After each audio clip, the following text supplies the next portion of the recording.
예레미야 12장 7절서부터 17절입니다. 내가 내 집을 버리며 내 소유를 내던져 내 마음으로 사랑하는 것을 그 원수의 손에 넘겼나니 내 소유가 숲속의 사자같이 되어서 나를 향하여 그 소리를 내므로 내가 그를 미워하였음이로라. 내 소유가 내게 대하여는 문이 있는 매가 아니냐. 매들이 그것을 애워싸지 아니하느냐. 너희는 가서 들짐승들을 모아다가 그것을 삼키게 하라. 많은 목자가 내 포도원을 헐며 내 몫을 짓밟아서 내가 기뻐하는 땅을 황무지로 만들었도다. 그들이 이를 황폐하게 하였으므로 그 황무지가 나를 향하여 슬퍼하는도다. 온 땅이 황폐함은 이를 마음에 두는 자가 없음이로다. 파괴하는 자들이 광야의 모든 벗은 산 위에 이르렀고 여호와의 칼이 땅 이 끝에서 저 끝까지 삼키니 모든 육체가 평안하지 못하도다. 무리가 밀을 심어도 가시를 거두며 수고하여도 소득이 없은즉 그 소산으로 말미암아 스스로 수치를 당하리니 이는 여호와의 분노로 말미암음이니라.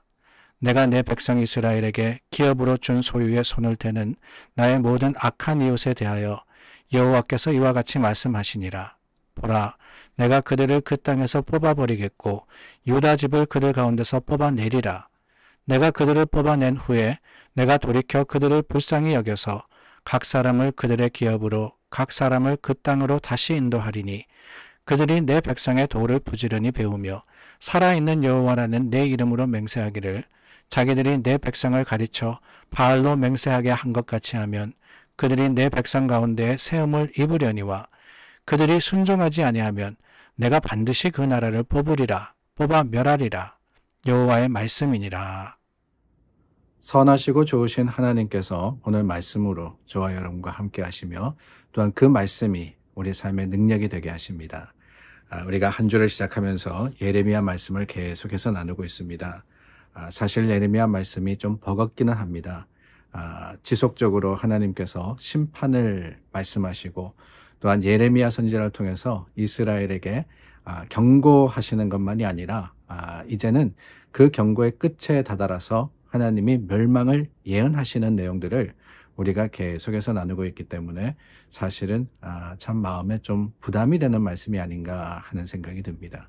그러나 여러분, 하나님의 이 경고와 또한 주시는 말씀 가운데 오늘 우리가 이스라엘을 향한 하나님의 뜻과 계획을 찾아 주님의 나라에 이르기까지 오늘의 삶의 모습으로서 하나님 말씀대로 살 수 있다면 그게 바로 지혜가 되고 능력이 되는 거 아니겠습니까?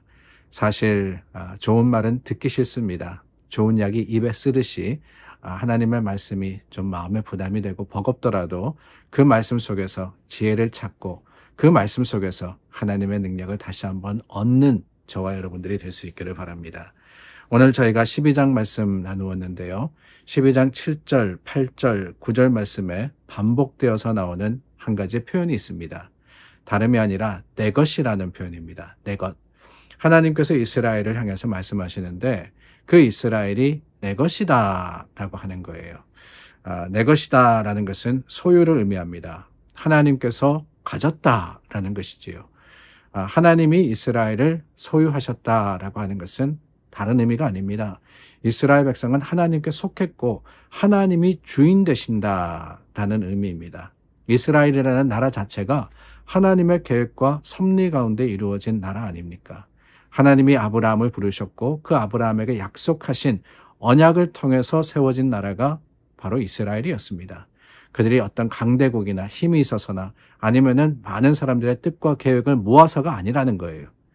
하나님께서 세우신 나라, 하나님의 나라가 바로 이스라엘이기 때문에 그 나라는 하나님께 속한 것이며 또한 하나님의 사랑의 대상이었습니다. 하나님이 만드셨으니까 책임지신다는 거예요.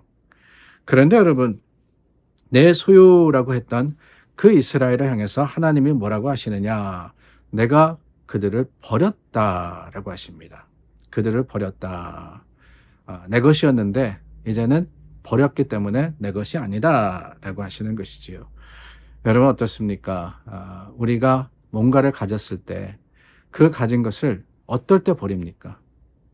더 이상 필요 없거나 아니면 그것으로 인해서 내가 유익을 얻지 못할 때, 그럴 때 버리는 거 아니겠어요? 이스라엘도 그랬습니다. 하나님께서 버리셨습니다. 왜 버리셨느냐? 13절 말씀해 보니까 이 모든 것들을 통해서 하나님의 분노가 그들과 함께 하기 때문이다 라고 합니다. 13절 말씀 마지막이죠. 여호와의 분노로 말미암음이니라. 여호와의 분노, 여호와의 버림으로 인해서 이스라엘이 황폐하게 된다라고 하시는 겁니다. 하나님의 기업, 하나님께 속한 나라라면은 하나님을 인정해야 하는데 그렇지 않았다는 거예요. 존재의 목적을 잃어버린 겁니다. 여러분, 존재의 목적을 잃어버린 것들은 어떻게 됩니까? 쓸모가 없게 되는 거 아니겠어요? 우리가 무엇을 가지고 있는데 그 무엇이 내가 원하는 기능을 하지 못한다 그러면은 고장났다라고 치자면은 어떻게 합니까? 그 고장난 거 가지고 있어봐야 아무 소용없습니다. 그저 집만 어지러집니다. 버려야 되는 거예요. 버려야 되는 거. 아낌없이 버려야 되는 겁니다. 하나님이 그렇게 하셨다라고 하시는 거예요. 이스라엘 백성들의 영적 무지로 인해서 하나님이 말씀하지 않은 게 아닙니다. 제대로 하기 위해서는, 하나님의 뜻대로 살기 위해서는 이렇게 해야 한다라고 하셨지만은 그 말씀을 무시했던 이스라엘은 결국에는 하나님의 분노 가운데 멸망할 수밖에 없는 겁니다. 그런데 여러분, 우리가 예레미야서를 읽으면서 중간중간에 소망을 얻을 때가 있어요. 그게 뭐냐? 다름이 아니라 하나님이 회복을 주신다라고 하시는 말씀입니다. 그런데 여러분, 오늘 이 12장 말씀의 회복은 잘 기억하십시오.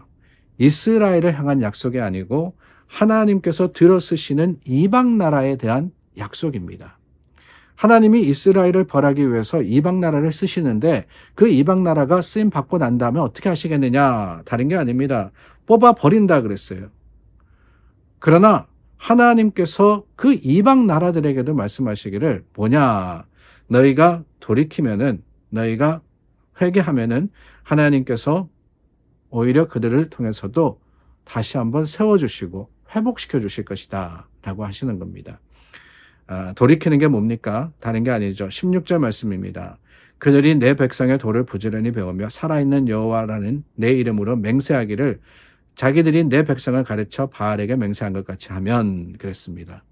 이방 나라를 향해서도 하나님께서 조건을 주시는 거예요. 바알이라는 그 신을 버리고 우상을 버리고 하나님께로 돌아오면 하나님께서 유대인만이 아닙니다. 이스라엘만이 아닙니다. 이방 나라도 구원하시겠다라고 하셨어요. 그만큼 하나님의 사랑은 넓고 하나님의 사랑은 많은 사람, 모든 사람에게 미치는 겁니다. 근데 그 사랑을 이스라엘이 받아 누리지 못하니까 얼마나 안타까운 일이에요.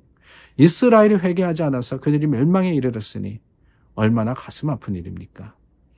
오늘 저와 여러분 기억하기를 원합니다. 하나님의 사랑과 회복의 메시지는 모든 사람에게 주어졌습니다. 그러나 그 모든 사람 가운데서 특별히 하나님께서 택하시고 부르신 저와 여러분들에게는 하나님께서 더 많은 책임과 또 더 많은 사역의 명령으로서 주셨기 때문에 그 말씀 속에 우리가 있고 그 말씀대로 살아가고 그 말씀을 행하여서 주님의 뜻을 이루는 믿음의 사람이 되어야 하리라 믿습니다. 오늘 저와 여러분 이 말씀 가운데 주님의 뜻과 계획을 깨달아 알며 하나님 안에서, 말씀 안에서 벗어나지 않도록 주의하여서 살아가는 오늘 하루가 될 수 있기를 바랍니다. 기도하겠습니다.